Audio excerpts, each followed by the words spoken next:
Hey, thanks for joining me. What is this pile of stuff I have in front of me? Evangeline.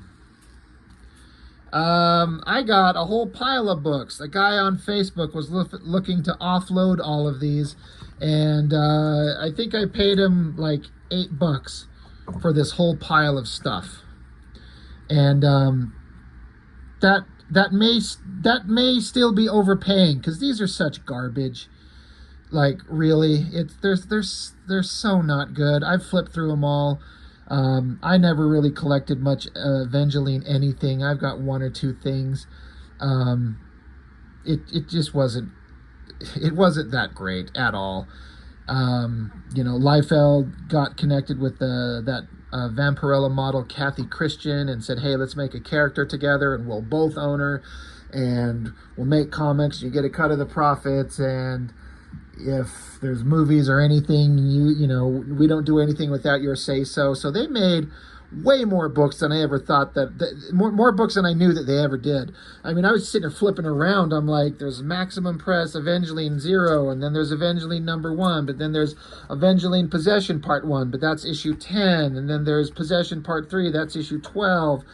There's Evangeline 7, there's Evangeline Power, there's Evangeline #6, guest starring Divinity. There's Evangeline #3, Evangeline #2, #1, Deadly Sins, issue 2, Deadly Sins, and then Armageddon, issues 1 and 2. It's just a bunch of random books. By God, are they all kind of just boring, kind of terrible. So why did I get them?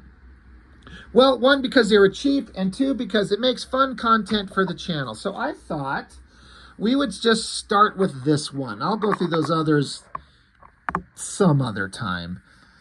I don't really give a shit, you know what I mean? Like I said, I only spent $8 when these books are like listed for $3, $3.50 sometimes. It's quite the steal for, fun content for the channel. But this one was folded in there. The Evangeline Bible, really? I mean, I can appreciate that Mr. Liefeld is he's a Christian guy, and as I understand it, he takes his faith reasonably seriously, and so he wants to incorporate that into his comic works, and he does it by having a half-naked angel girl fighting demons and monsters. Okay, sure, why not? Go for it, buddy. Do it. But an Evangeline Bible, this reeks of like Youngblood Battle Zone, where it was just a bunch of crap drawings of like their weapons and their car and their headquarters and their jets and weapon, like all that dumb stuff. Just a waste of time. Or like source books, where it's just a pinup of just the character and then it talks about him just to kind of get money out of people. If the art's amazing inside them, I will kind of be okay with anything. I don't need to read all the words in these stupid-ass things. If the art's amazing, but, I mean, from Liefeld Studio, Maximum Press, Extreme Studios, those guys were never that good. In my opinion, they couldn't compare to the guys working at Top Cow or Wildstorm or anything like that. But what do we got in here? Oh my lord, look at this old-timey font.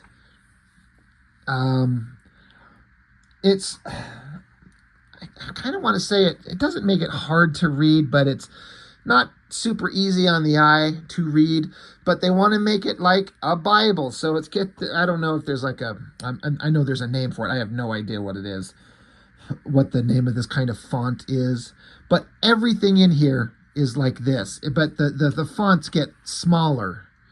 So let me tell you what I absolutely did not do, is I did not read any of this shit. Why would I read this? I know there's nothing here that's anything interesting. Like, you've got to be kidding me. Absolutely not.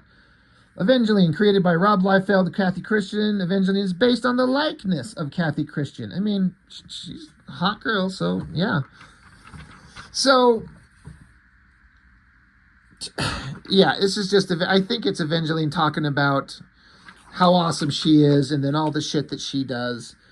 But, I mean, look at all this text. Is this character going to be so interesting that you want to read all of this stuff? And again, it's not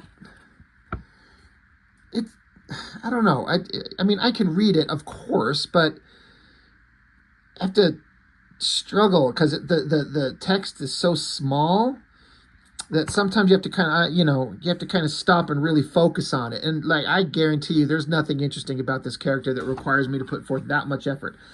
John Stinsman, all those books I showed you, like 95% of them were drawn by this guy. I've only ever known him to draw this Evangeline character. I guess in the world of saying something positive and something negative about him, the positive is that this guy put in a lot of work. He drew a ton of books. Like I said, all of those and every other one in between that I haven't seen, that I don't have. I mean, that guy put in a ton of work. The negative is that I don't think he ever really got good. It's just, again, it's art, so it's subjective and it's personal opinion. We all get that. I just, a lot of these artists would start out, I remember thinking this about, like, I thought this about David Finch, and I thought this about Michael Turner and Joe Benitez and Travis Charest. All these guys, when they started, the first time I ever saw them, they were like talented and good, but not good enough for me to like be interested in them long term. But they grew exponentially really fast and all became great artists on their own. This John Stinsman guy, in my personal opinion, never really grew and kind of become like a fantastic artist. This is one of the better drawings he's done. I'm not a fan of the way he draws eyes and face shapes. The body's kind of fine. The coloring looks great. The coloring on these things always looks good. But this is one of his better drawings. But I'd flip through all those Evangeline books, and I'm like, this guy's work is just so boring. And he just didn't really seem to take off. And I don't mean any disrespect. I say that all the time. No disrespect meant to the guy. I full credit. Like, he got to draw comics. He got to draw a major title. I assume he got paid pretty well. And he put in the work, to his credit, But it just never reached that level where I'm like, this guy became amazing. But that's just my opinion. So, hot Evangeline there. And then another picture. I think the artist is Andy Park. He's pretty good. This is kind of an okay drawing. I think the colorist did a great job on the angel wings. That's kind of the best part. But again, more whole text. It's supposed to look like an old parchment kind of paper. See, they got the folds in it. It's probably a freaking like grocery bag they just crumbled up and then laid on a scanner. And they're like, look, it's old parchment paper or something like that. But there's all kinds of text about the character. You gonna read this? Do you care this much about her? I don't. And then, oh look, friends. And then you just got a Catholic priest guy. God damn, his legs long. Holy Lord. He prayed to the Lord for longer legs. And boy, did he get it.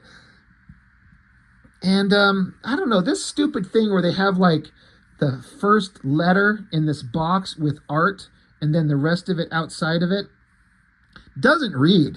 The black letter with the black shirt, it just looks like it's saying eater. Like, good job, guys. So this is eater.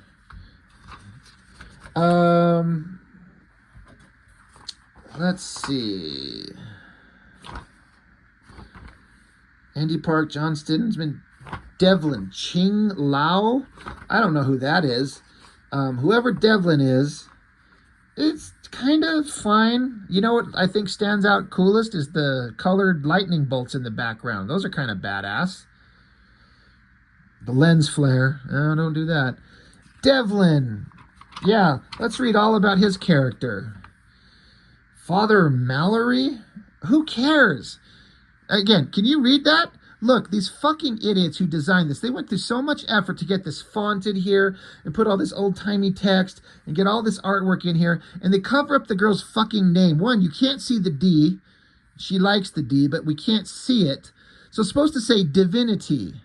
But they cut off the end of the name, so it's just I-V-I-N-I. Ivini. That's her name. Like, come on, guys.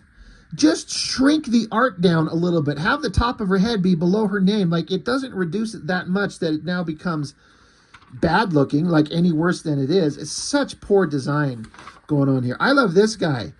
Can't read the P, so his name is Assover. And that is actually a great name for a character. Just show up and like, oh my God, look, it's Assover. Scott Clark drawing. That's pretty slick. This is Cybrid, another stupid character. His name's Jonah. Jonah Cybrid. Who cares about that? There's Lori. That's a reasonably awesome drawing of her. Who drew Glory? Oh yeah, Ed Baines, no wonder. And this is 96. Man, that Ed Baines, if B-E-N-E-S, however you say his name. Compared to what he does now, this is nothing. But that's pretty fucking good. Okay. Out of all these artists, not Stinsman, Andy Park got pretty good. Stinsman's not good. Ching Lao, don't think so. Scott Clark, not really, unfortunately. Randy Queen, not really, in my opinion.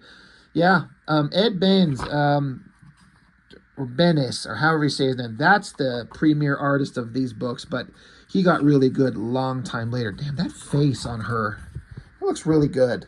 I love the eyes and the nose there. Well done, sir.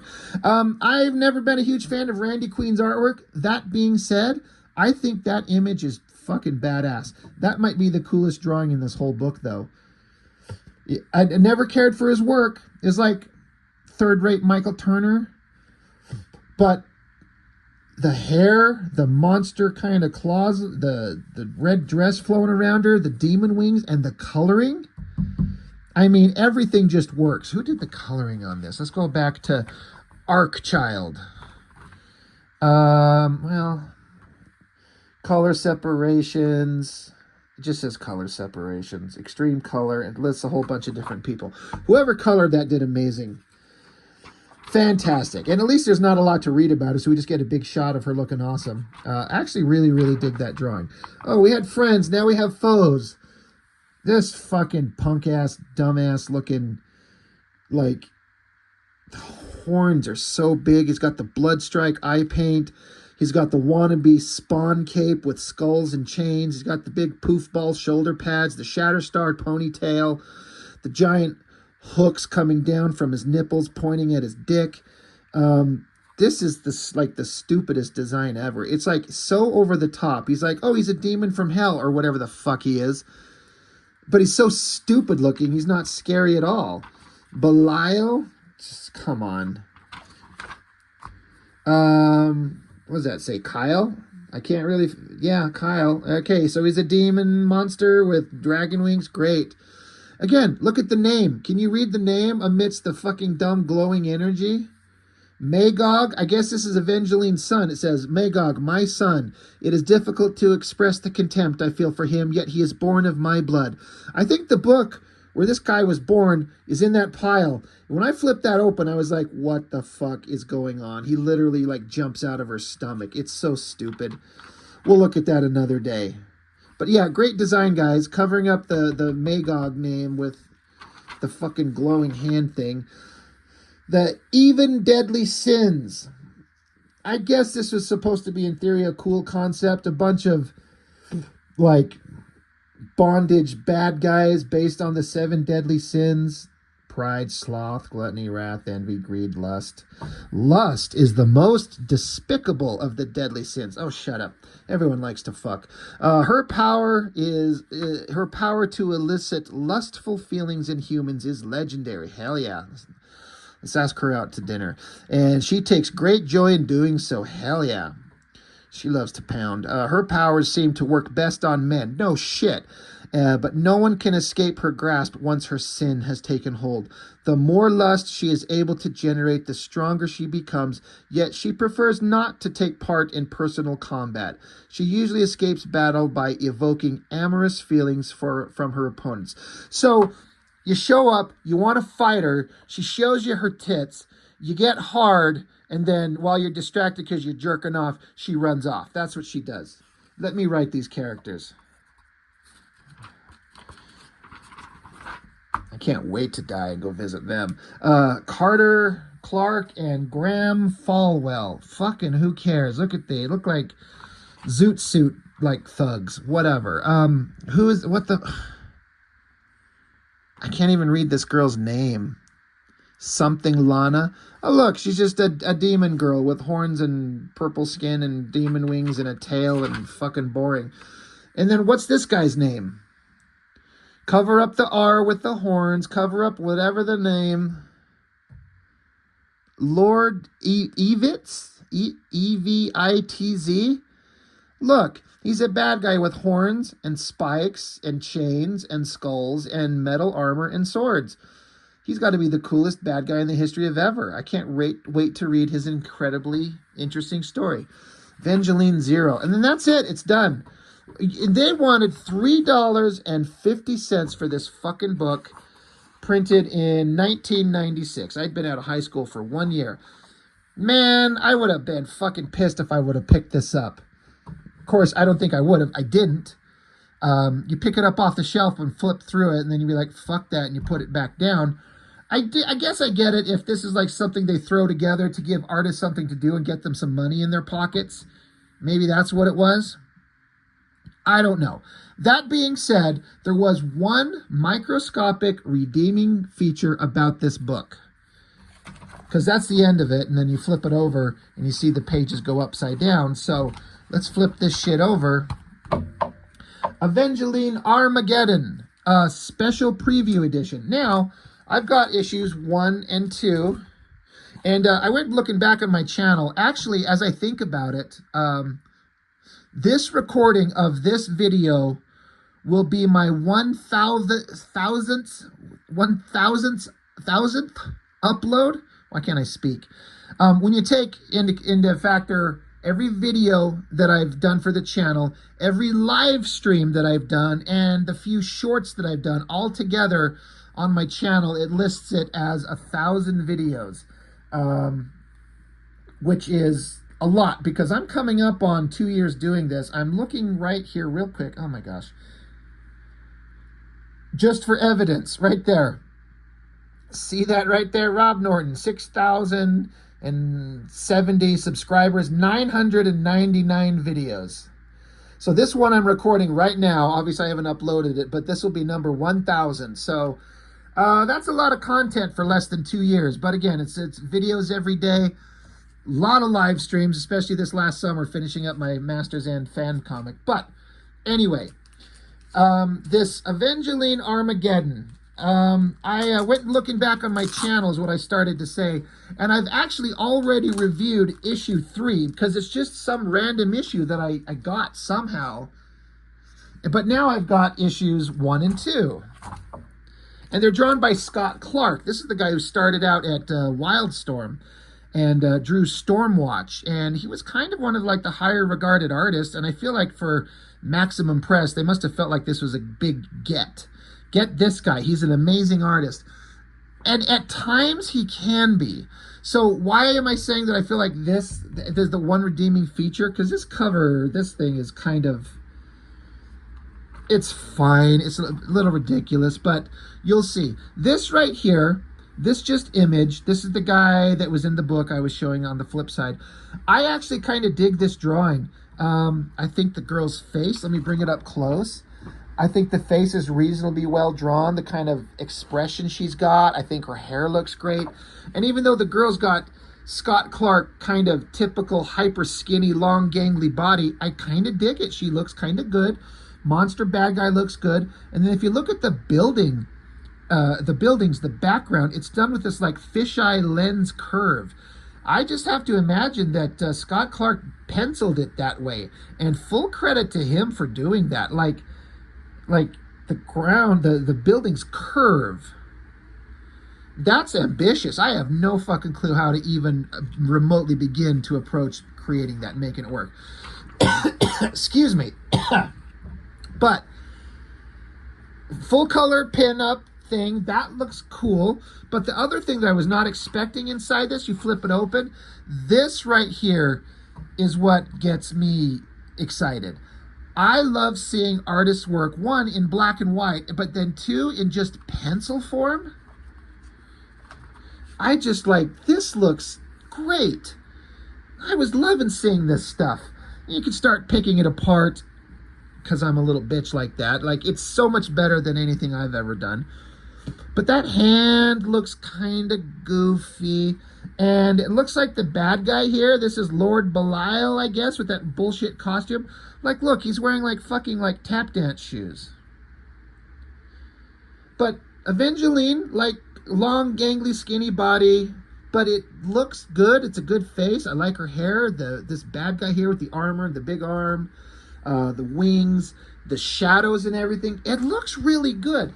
And that thing is in,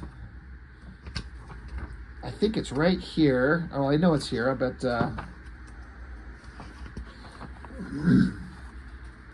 so to see them side by side, this might be where some of you think I'm crazy.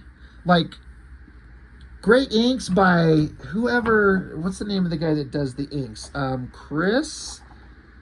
Chris Carlson. I have no idea who that is. Never heard that name.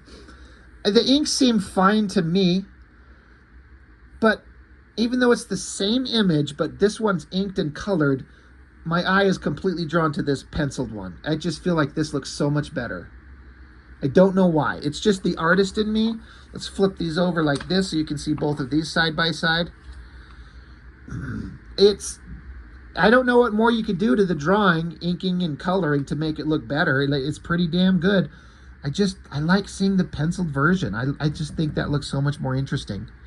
So I thought that was kind of awesome to see, that they threw that in here to get to see this penciled artwork, because Scott Clark can either, you can tell when he's like really feeling it because he is throwing everything in, giving his all, or he gets, if it looks like he gets burned out and tired and just surrenders. Another spread. Look at that shot right there. Love seeing this penciled artwork. Not my most favorite drawing of hot girl. You know, her head looks kind of big and these ridiculous outfits that she's wearing, but slicing monsters, big armored angel guy in the background, more crazy perspective on the buildings there. That looks pretty damn good. Let's check out the finished version in the book. I mean, it's kind of the same thing as that other one. It's all pretty good. Let's check them out side by side. Like, that's not bad at all. I like seeing that penciled version better. It's just how I roll. Let's look at the girl. It's just fun to see process stuff like this, to see with the pencils. I mean, those are some clean, detailed, slick pencils. I imagine he has to light box it to get it that clean. Pretty damn good. So anyway, besides those two double page spread pencils, and then you get one page with inks. And again, the inks are fine. I like the penciled versions better. So that thing kind of made this book worth it for me. If I would have picked this book up, everything else on the other side is bullshit. I would have put it down. But if I would have flipped it over and flipped it open to this, especially in 1996, I was 18, 19 years old and just wanting to learn how to draw and getting to see this type of stuff, I probably would have paid for the $3.50 for this book. So it's pretty badass stuff. Anyway, that's all I've got. I don't need to say too much more about it. We'll go through those other Evangeline books at some point because they're just terrible. But the Evangeline Bible, great work, everybody. I'm so glad we made this thing. Anyway, that's all I've got for now. Thanks for watching. See you next time.